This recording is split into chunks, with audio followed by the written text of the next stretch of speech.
Fala pessoal, tudo bem? Esse aqui é mais um Economia em 5 Minutos, podcast do Banco BV, comigo Carlos Lopes, e o tema dessa semana aqui vai ser a taxa de câmbio.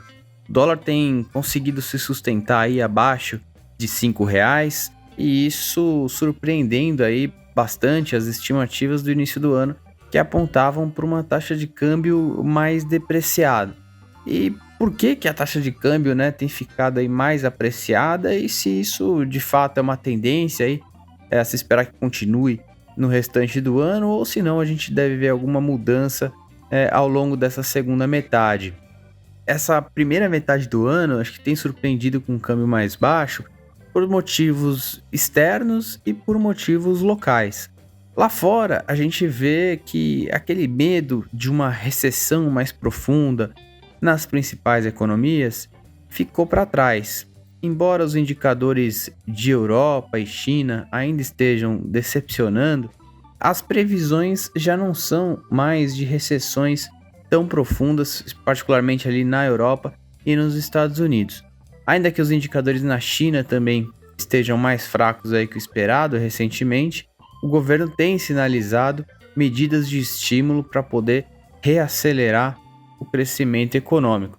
Então, com tudo isso, as perspectivas de crescimento mundial pararam de piorar naquela velocidade e com isso afastaram um pouco o medo de uma recessão mais profunda, o que levaria aí a uma aversão a risco maior dos mercados globais. Ao mesmo tempo, a inflação no mundo também acalmou, com um alívio no preço das commodities, isso trouxe um alívio também na inflação de bens.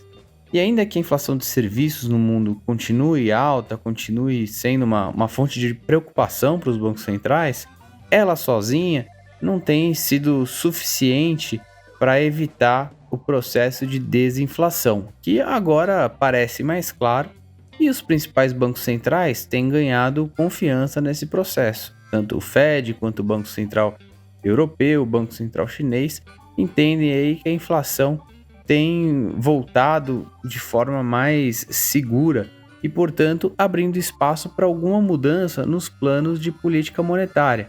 Seja os bancos centrais que estão subindo juros, como o Fed e Banco Central Europeu, já começam a sinalizar que em breve a gente pode ter uma pausa nesse movimento de alta, ou bancos centrais como o brasileiro, que já estão num nível bastante alto de taxa de juros e agora começam a sinalizar que estão próximos de reverter esse processo e começar a cortar.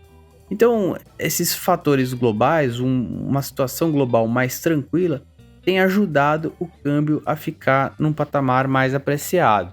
Aqui no Brasil, as notícias desde o início do ano também ajudaram. O governo que iniciou o ano com propostas ali de aumento de gastos e muita incerteza do lado fiscal, conseguiu de alguma forma reduzir um pouco essas incertezas através da apresentação do arcabouço fiscal, que promete, para cobrir esse aumento de despesas, um aumento de receita bem significativo. Esse desafio está bem longe de ser concluído. O governo ainda precisa de muito mais receitas para conseguir atingir a meta no ano que vem, para ter um cenário minimamente crível de estabilização da dívida em algum prazo aí razoável nos próximos 5 a 10 anos. Então tá longe ainda, mas o governo tem corrido atrás de receitas e o fato de demonstrar esse interesse em atingir a meta, ainda que seja um desafio muito difícil aí de ser cumprido, principalmente no próximo ano, essa intenção tem animado os mercados e retirado um risco mais importante de uma ruptura ou de uma política econômica que despreze aí qualquer ajuste fiscal necessário para as contas públicas.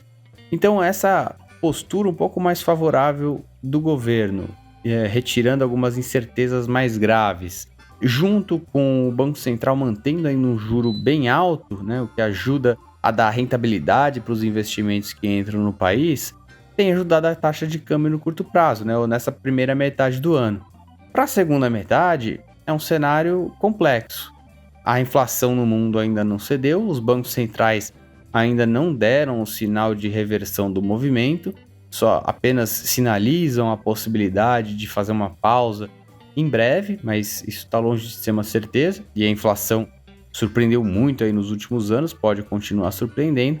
E aqui no Brasil, esse desafio do fiscal precisa continuar sendo entregue. O governo entregou uma parcela aí de receitas, principalmente através de decisões judiciais, mas ainda há muito a ser feito.